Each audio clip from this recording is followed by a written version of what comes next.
Just a few days ago, the FDA published a statement in the New England Journal of Medicine that I thought was extremely interesting, the way the first paragraph reads.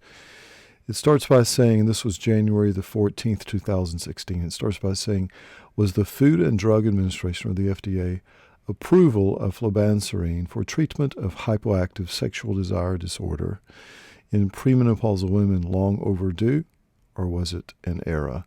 In the face of divergent views, we at the FDA think, so this is the FDA writing this article, that it's important to clarify why Flibanserin was approved after being rejected twice. Isn't that interesting?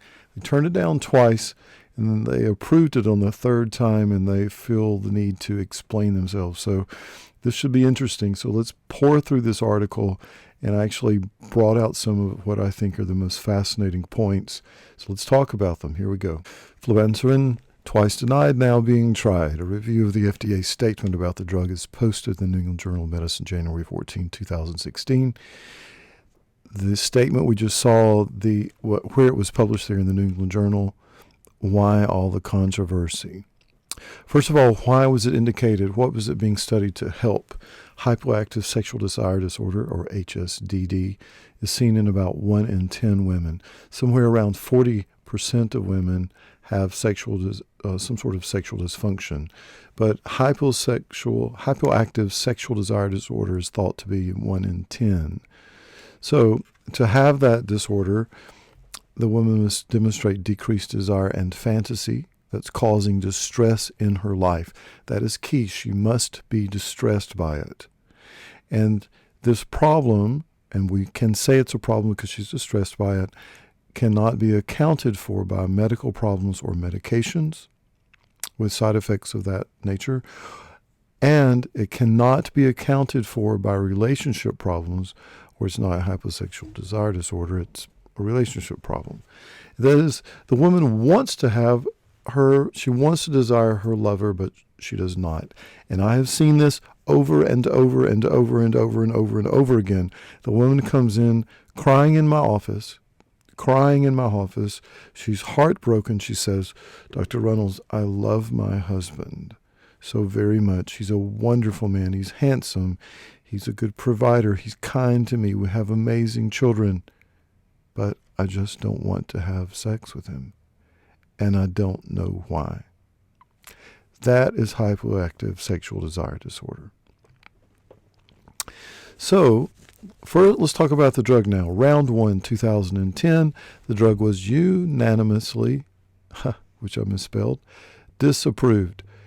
So it had 2 phase 3 trials, phase 3 as meaning that it's made it to people now, and it demonstrated increased satisfying sexual events, but no increase in daily sexual desire, which was the primary endpoint.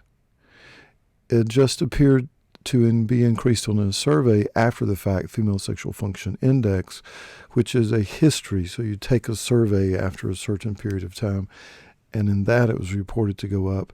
But in the woman's daily diary, there was no increase in sexual desire as she kept up with it day to day.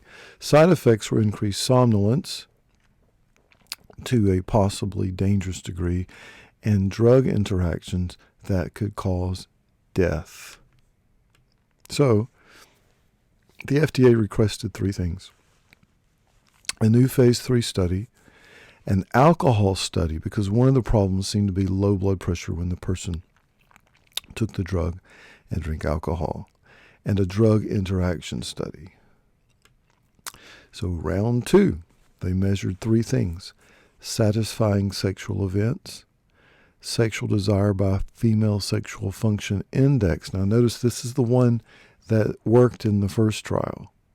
They did not make the daily desire an endpoint as in the first trial, but they measured distress. So they wanted to show decreased distress from the hypoactive sexual desire disorder, and this is what they found. So satisfying sexual events went from a mean of 2 to 3 per month, so 1 every other week or so, and went up when compared to placebo about a half on average, or one extra episode of sex per month on average. So from twice a month to 3 times a month, or 3.5 times a month. You get the point. Female sexual function index went from an average of 1.8 to 1.9 and jumped up by a whopping 0.3 to 0.4. Daily desire went from 10 to 12, up a whopping 1.7 to 2.3, so about 10%. Distress went down by a fraction. So the results were thought to be not that great, and the drug interactions were still significant. So difluconazole increased the level of the drug by 4 to 7 times what it would be, because it interferes with the metabolism of the drug. The cytochrome P450 system is a way that drugs can be metabolized, and some medicines change the way that operates. So some antibiotics and some blood pressure medicines make this flibanserin go up to dangerously high levels. In the alcohol study, this is really sort of fascinating. So this is a drug that's being studied for use in women. But notice that when the FDA told the company to go back and say, this looks like it's dropping blood pressure, can you check this out? So they did a separate study just to see what happened with blood pressure, and 23 of the 25 people they studied were men. Why would you do that? You could, if you were a little bit cynical, say maybe you might do that because men have a higher blood pressure on average. Maybe they're less likely to drop their blood pressure than women, and it might tend to give you a better result. I don't know why you would do that. Why would you look at this in men when the medicine is intended to be used in women? I have no idea. But anyway, so they gave them, what they found was, with an average of 2 glasses of wine of 5 ounces, 12% alcohol, so not a lot of alcohol, it was enough to drop the blood pressure by 28 to 54 on the systolic, 24 to 46 on the diastolic. In other words, it could drop a normal blood pressure of 120 over 80 down to 76 over 34. That's what makes people pass out and bump their head or crack their skull on the bathtub or crash their car. It was enough that some of the people had to be put upside down. This is called Trendelenburg position, where you put the head lower than the feet. So if the blood pressure is low, you can make all the blood go to their head so they regain consciousness. I did it so many times in the ER to help people who still had a heartbeat but had a really low blood pressure, to get all the blood to their head so they can think and not go unconscious. That's what they had to do with these people. And these were men. So in the women who were actually, remember, if you go back up to this, in round 2, they were asked to look at, by the FDA, to look at the drug again. How well does it work? Look at what happens with alcohol. Look what happens with drug interactions. So the drug interactions found out, it's a little bit scary. The alcohol was in men, and it was still scary. And then they go back, remember what they were going to do? So we have to still see, how did it work? And what they found was, by the way, in the women, they're looking to see how it works. They didn't keep up with how much alcohol they drink. Why wouldn't you do that? But they didn't. And so we don't really know if any of them drank, or maybe 1 or 2 of them drank. We have no idea. But the incidence of syncope or passing out in those women was 0.4% with a flibanserin compared with 0.2% with placebo. But this is really meaningless because we don't know how much the women drink, if at all. So since the alcohol study was done with men, and the women in the HSDD arm didn't really record their alcohol, we don't really know how alcohol affects women who take the drug. So the FDA says, no, we don't think so. This was the second time, because they said the alcohol question is not really answered. The drug interactions, they still look pretty scary here, and the drug's showing minimal effect. So the company that was trying to bring it to market said, we're just going to sell this thing. So they sold it to Sprout. Oh, what about the effects? What were they seeing? Back to this. I mean, not that great, really. Right? What the heck is this? Not very much. So Sprout funded this movement called Even the Score, which put a lot of heat on the FDA with this campaign. 25 drugs or over 20 drugs for men, 0 drugs for women to help with sex. Even the Score. And the FDA says, well, we don't really think that's right because we have approved some estrogen creams to help women with dyspareunia. I think this is sort of stretching it because, using estrogen in the vagina, it does really nothing for libido. It does nothing for orgasm, does nothing for desire. It basically helps the tissue be healthier so it doesn't hurt when that woman has sex. And by the way, the vagina has tissue that also responds to testosterone. And notice that for the men and women, there's no testosterone listed here. But yes, there are more drugs for men. For Peyronie's disease, which women don't have. For erectile dysfunction, because it's a crooked penis. Erectile dysfunction, which women don't really have. But maybe they do because the clitoris is basically genetically like a smaller penis, but we'll get to that later. But as far as sexual arousal, orgasm, and sexual desire, there's nothing for that for men either. It's interesting, though, as a side note, that in the 1980s, it was thought that around 85% of sexual dysfunction in men was psychogenic. It wasn't until we got things like Viagra and Cialis that we found out that, whoa, all these people that we thought it was in their head, it's really not in their head, it's in their penis. And we'll get back to that later when we talk about women. So the FDA says, nope, the drug interactions are still significant. The alcohol study's not really convincing. So they disapproved it, and the company sells it to Sprout, and then what happens?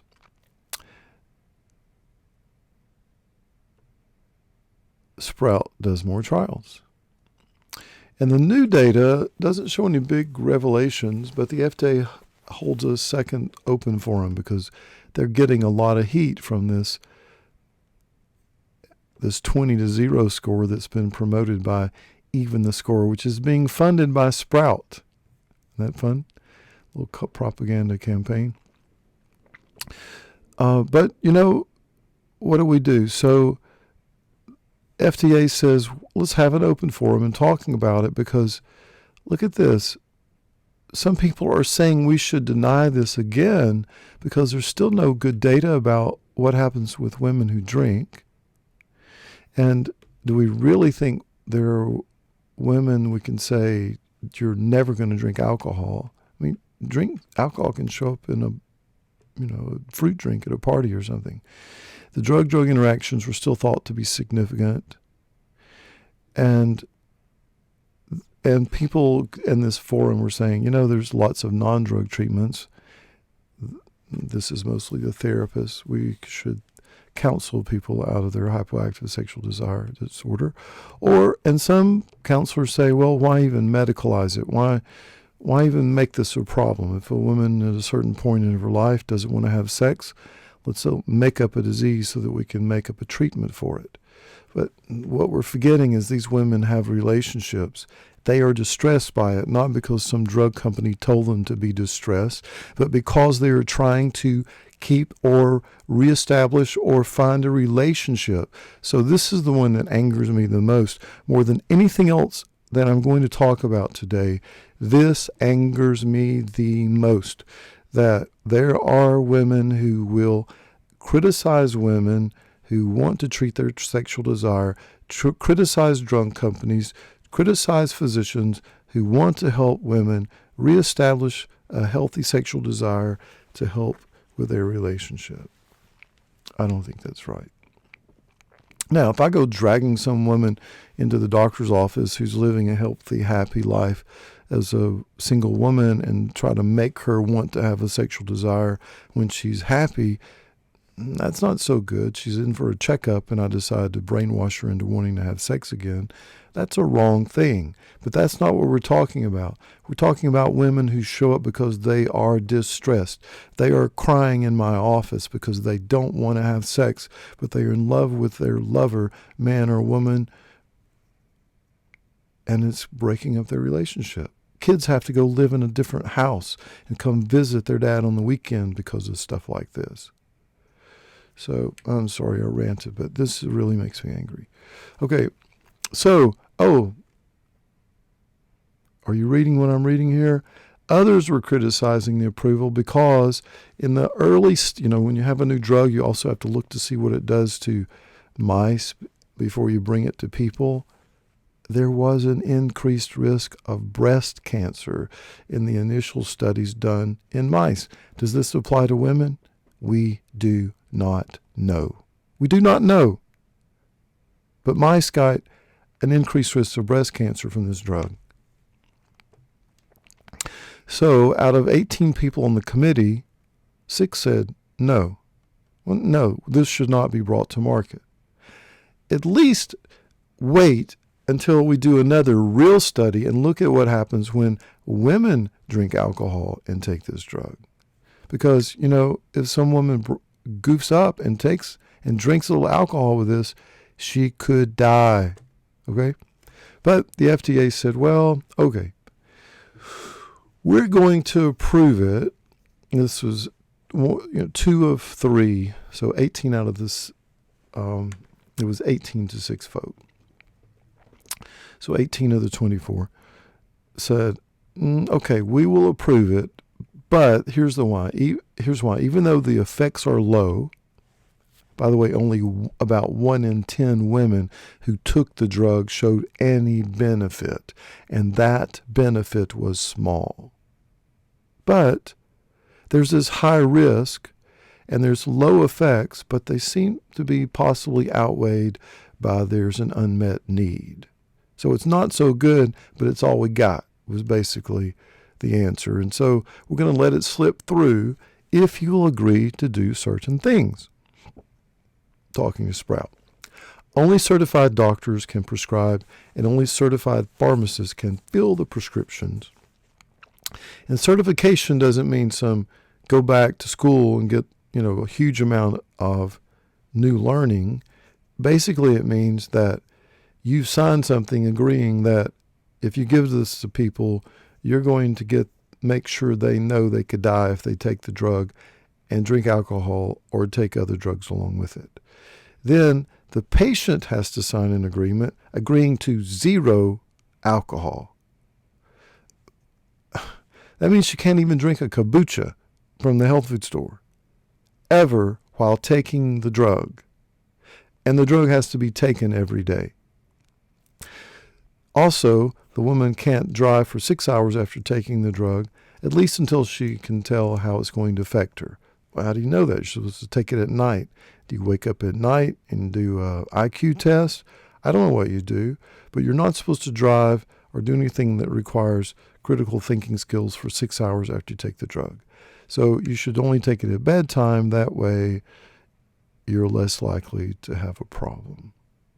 So that, and the FDA says, all right, we need you to do some more studies, gather more data, even though we've released it, so we can see what happens. We're going to follow how this affects people. So what happens next? Here's who can get the drug. Flibanserin is only for premenopausal women with low desire that's causing distress, who promise to never drink alcohol and realize that the drug causes breast cancer in mice, and they need to be careful if they take antibiotics or some yeast infection medicines, and to not drive for 6 hours after taking the drug, and only take the medicine at bedtime, and they only have about 1 in 10 chance of it helping, and if it's not helping after 8 weeks, they should stop it. So that's what you got. That's what this drug is for at the present moment. Now, does that mean it's not possibly a useful drug? No. It means that this is what you got for now, and for now, I don't want my mother's sister or lover taking it. I'm sorry, I just don't. It affects serotonin dopamine relationships in the brain. There are other ways to do that. And I know it might be the bomb for some women, but I don't think it's worth the risk at this point. An old internist told me when I was training, you should always let drugs come out and be out for a couple of years before they try them, unless it's just absolutely life and death, and this is the only thing you have. And so I would say that's a really good rule to follow with this drug. Let it fly for a couple of years without using it. Let the dust settle. And in the meantime, testosterone has been shown to help women and men with libido and with orgasm. There's just no FDA-approved version of it for women. And so, unfortunately, and that's not the FDA's fault, it's just spending money for testosterone approval when it's already gone generic is to no one's benefit in the drug industry. And it's controlled by the DEA like a narcotic, even though it's not a narcotic. It's just because of all the abuse by athletes. It's just this drug has just become, it's almost impossible to push through the FDA at this point for that indication. But it's been shown to help, and it should be managed intelligently, and you should consider having it in the upper end of normal for a female, free testosterone levels in the upper end of normal for a female. There's also some evidence that it might help prevent breast cancer. I'll give you a link at the bottom in the comment section of this video that will take you to some of that research. Everything I'm saying here must be discussed with your physician because these are general terms, but these are ideas. This is information that I want you to know when you go visit your physician. You should make sure prolactin levels are not too high because it will kill your sex drive, make you tired, sleepy, depressed, and no sex drive. It doesn't happen often, but you can have a microadenoma that shoots out a lot of prolactin. It makes you feel exactly like a woman feels when she's breastfeeding, sleepy and tired and not wanting to have sex because of the high prolactin levels. You can get a lot more information about how other ways, medical and non-medical, to activate libido, desire, and orgasm in my little book called Activate the Female Orgasm System, which you can download for free off of Amazon, or you can order a printed copy of it. If you're a physician, you can get a free copy of it mailed to you because we do need more doctors doing our O-shot. It's become extremely popular. And you should consider, if you're a woman who's having trouble with desire, libido, getting an O-shot. We've published 2 papers so far, both of them showing benefit, one in the dermatological reign of lichen sclerosis, one showing benefit in all the domains of desire, orgasm, also lubrication, and for dyspareunia or pain. So, and it uses growth factors from your own blood, which in multiple studies have never been associated with serious side effects ever in thousands of research papers because it's coming from your blood. So we've done a couple of studies. There's more on the way. Here, for more info, go to oshot.info, oshot.info/research, oshot.info/reviews, and the link to the New England Journal article is in the notes to this video. So I hope this has been helpful. I think this could be an amazing drug one day. This is what we know about it now. Very best to you and to your lover.